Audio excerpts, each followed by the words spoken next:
your nose and out through your mouth. Again, in, hold it, and out. In and out. Again, in, and as you hold it, before you exhale, just think about the things that you want to let go of that didn't serve you today. Just let it go on the exhale. Another deep in, and then out, and let go of the things that you plan to do. Another deep in and out. And breathe normally. Thank you for joining us for that brief, deep breathing. And just for us to be grounded and centered for the next 30 minutes. And as Mitzi said, we have a guest, Indra Rinzler. For over 40 years, Indra has been a dedicated spiritual seeker, guiding clients to live beyond their conditioned stories and into the present moment. A world traveler, an expert in systems like Vedic astrology and the Enneagram, he now brings his wisdom to the page with his first book, Indra's Net. He joins us to share insights from his lifelong journey. Indra, welcome. Thank you for having me. Is there anything you would like to add to that bio? No. Okay. Now, Indra, I was reading your bio. In your work, you talk about helping people live beyond their conditioned stories. What does that phrase mean? And what does a conditioned story typically look like for anyone? Well, the conditioned stories are the things that we do that are influenced not because we want to do them, but because either family or society encourages us to in certain directions, and our fears and angers and our sensitivities prevent us from being able to, well, later in life, we learn to, I'm going to do what I want to do, rather than what the conditioned ideas, the ideas that aren't ours, that we buy into instead of our own, what I'm going to call our own truth. Hmm. So we are conditioned, you mentioned, through society, through our socialization, and we just continue with those stories until we rebel against them. Yes, I think until we see, yeah, I don't, yeah, rebel, I'm not so sure, but when we see clearly what we're doing, then we do fight. I guess we do rebel, but it's not, it's better not to make the story wrong. It's better to just make it, it's not my story. Hmm. I know my mother or my father wish I were to XXX, but I don't feel to. And it comes out, you ask how it comes out. It comes out by marrying too young, marrying the wrong person, not marrying the one we really want to, the career, marriage and career, sometimes living in a city, staying near people that you want to travel, and it means that it comes along because we're blocked by these energies to be able to see clearly, and then to be able to, once we see clearly, then we have the energy to make the changes. But it really happens with the clarity of it. That is very empowering. The clarity of our situations and our beliefs and how they affect us and how we feel limited. In your 50 years of being on this journey, what is one of the most common conditioned stories that block our clarity? Well, I think is that I'm not good enough. Mm. Think everybody's got that one somewhere in their in their bailiwick, unfortunately. Yeah, and I'm not good enough if I hold to an expectation of perfection. But when we let go of when we realize that perfection is what is, everything is perfect as it is. It's not about all the right answers, and it's not about the perfect job, and it's about accepting a mid place, accepting what is in between these outside ideas, and to find a peace within that, perhaps that I'm doing the best I can, and I am who I am, and that's enough.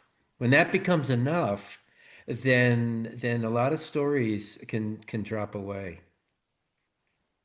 Well, how do we get from the conditioned stories to unblocking Yeah. being clearer and experiencing clarity? What does that journey look like? Well, I have four steps to conscious living. The first step would be, thank you for that great question, because it leads right into this. So the first doorway is learning to observe, and that is that we have to watch our own thinking and behavior. We have to watch our reactions to other people's thinking and behavior. We have to watch our reactions to situations and watch our reactions to other people's reactions to situations. I call it, we need to get out of the movie of our life into the audience to have objectivity about what's going on around us without being stuck in it, and the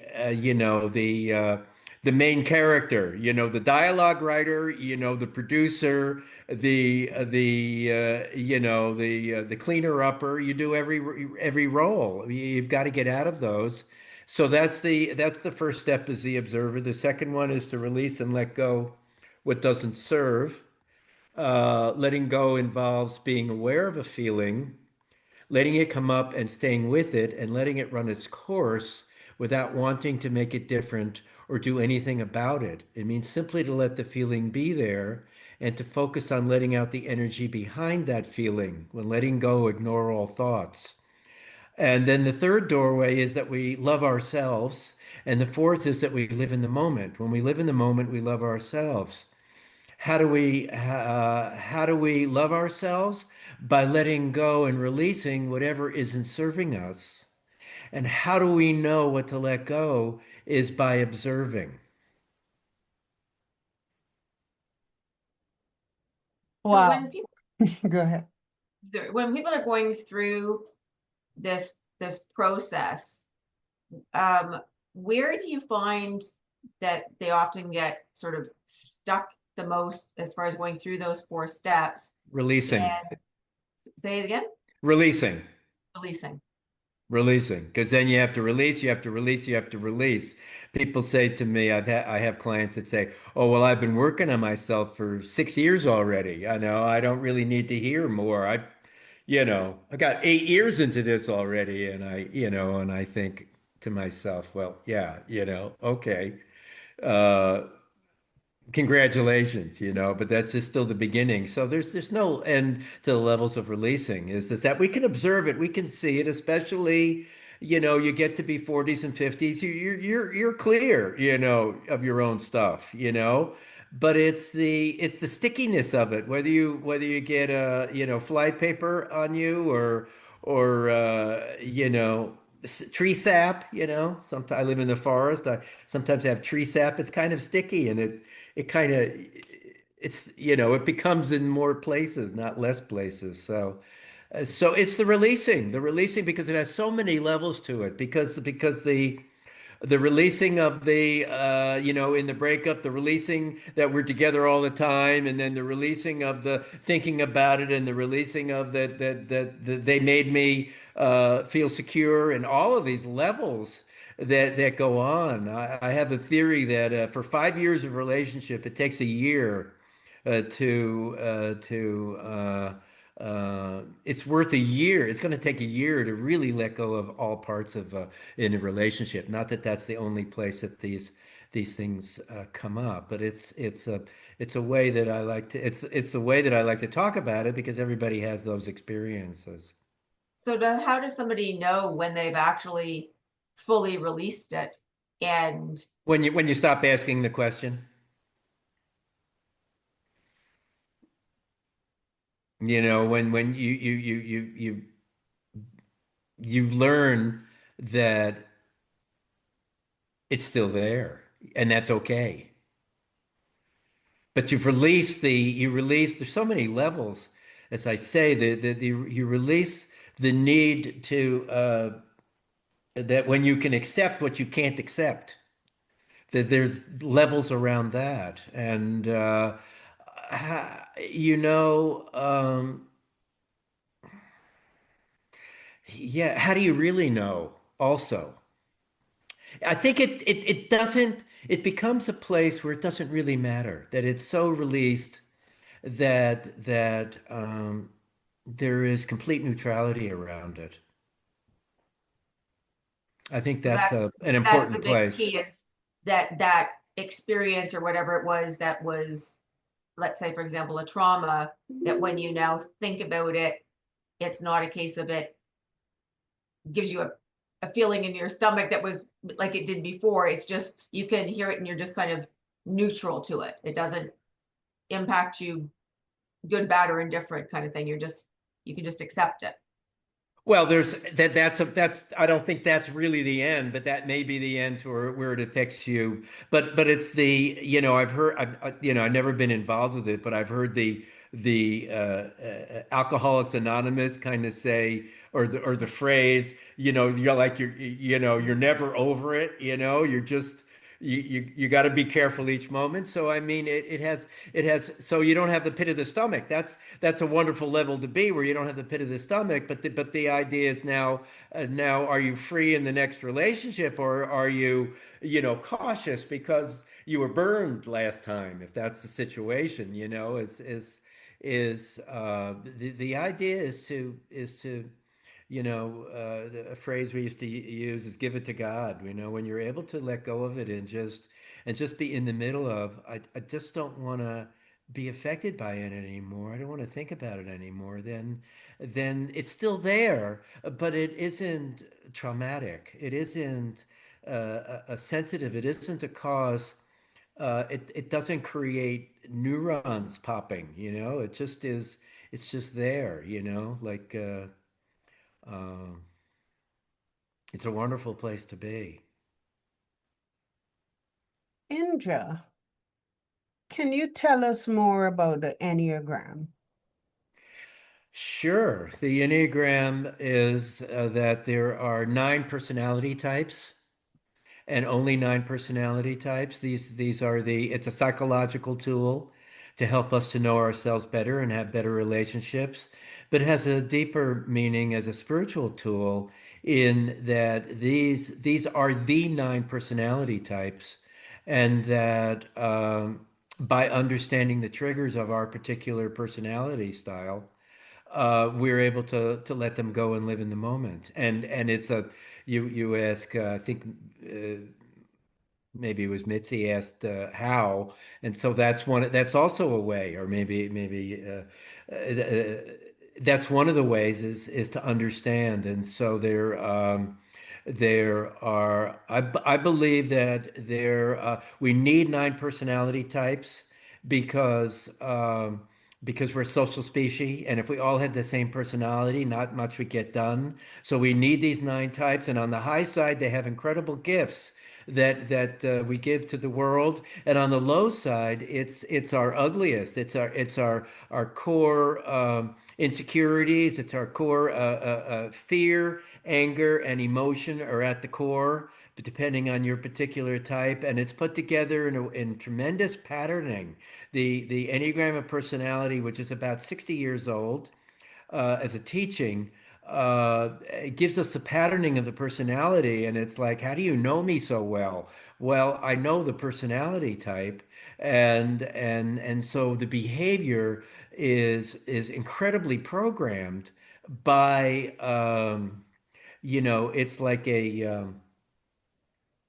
it's like a fog clears when you see people through their Enneagram. Then not understanding how people are, all of a sudden you realize that people are boxed in by a certain personality style, and it's much easier to understand them, and then give them space, because you can see the nature of their I'm going to use the word stuckedness, which I don't want to have any negative connotations. It's just that sticky paper, that's fly paper, the stickiness of the fly paper, um, that these core issues keep coming up. It's really changed my life when I found that in started working with it in 1999. So if I understand you correctly, there's 9 personality types as part of the Enneagram, and each personality type has, let's say, example, heads and tails of a code. Heads is their positive traits and things that are part of that personality type, and the tails is those negative things that are part of that personality type. And by understanding where we ourselves are, what our Enneagram personality type is in someone else, it'll help us better understand how to work with them. Absolutely. Totally nailed it. Okay. And I'm happy to go through the styles if you're interested in them, but that's the general nature of it, and they are very precise. There are a few changes. I mean, it's not 100% overlay, but there's so much that's in common between each of the personality types, and the nature of it is the same for everybody. Only the places where we stick are completely different. Can you go through the types? Sure. Yes. Okay. So the main teaching is that there, as I mentioned, there's at our core we have anger, fear, and emotion. We have those. There are these three instincts. We all have these three instincts. They're also called three centers of intelligence: anger, emotion, and fear. And while we have all three of them in us, for each one of us, one of them is triggered. And so for the anger types, the Enneagram numbers are numbered 1 through 9. There's no hierarchy. 8 isn't better than 4. They have names, but of course we don't agree on the names, so we use a number, and it has a figure where you can see how they interplay. But anyways, so the anger types are 8, 9, and 1, and each type, each of these triads, the anger, emotion, and fear, has one that goes outward, one that is more extroverted, one that's more introverted, and one that lives in neutral. So the anger outward is called the challenger. That's the 8. That's the strongest personality. That's that they have no defense. It's all offense. They can help other people, but they're very strong and very confident. They're attractive in their confidence. The nine that is the anger neutral. They're called the peacemaker, and we love our nines. They are easygoing, self-effacing. They accommodate other people. The key is that they understand accommodation like nobody else. Accommodating means, where do you want to go eat? Oh, I don't care. Let's go to the place you don't like. Oh, sure, that's fun. That sounds like fun. That's accommodating. And they self-efface, which is a way to protect themselves. It's the strategy of trying to have a peaceful story within, but it's a story of peace. It's not real peace. Called the peacemaker. The one anger inward is called the perfectionist, and has developed the story of wanting to do everything the right way, and then they won't feel inadequate. That the inadequacy is their story, and so they become a perfectionist, and they fix everything themselves and get exhausted doing that, and they know the right way. And I always talk about, particularly the women, there's always issues in the kitchen, that things have to be cut the right way and dishes have to be washed the right way, and that's the perfectionist coming out. So now we move into the emotion base, and that's the two, three, and four. So two is outward. That's the helper, and we know the helper. They're always taking care of other people. Don't take care of themselves, but take care of other people, and feeling seemingly selfless, but doing it because they don't feel love within themselves, and so they create a story of codependency in order to feel uh, that they are worthy. The three is the neutral, the producer, the one who is the type A, who wants to be known for what they do, and what they and who they are and what they've achieved. The four is the inward emotion. This is called the individualist. These are the creative people, the Michael Jackson, Whitney Houston, Prince, Bob Dylan, all the creatives, that they walk across the room. Jackie Onassis, they walk across the room with total style and grace. They don't feel beautiful, but yet they're the most beautiful. It's one of those um, uh, counterintuitive things of life, that they are the most beautiful, yet they don't feel it. So now we come, last but not least, to the fear types. They're the mental types. Five, six, and seven. Five is inward. These are the observers. They're the computer nerds. They're very specific. They can hide and be hard to reach, but they're very. Buddha was a five. There's a lot of wisdom in fives, and if you ever have a friend that you say, "Boy, you're wise. I wish you'd share your wit," those are fives. They're really deep, and they protect themselves by knowing how things work. The six is the loyalist. That's the fear inward. Excuse me, the fear neutral. That's the loyalist. The six. These are the most fearful types.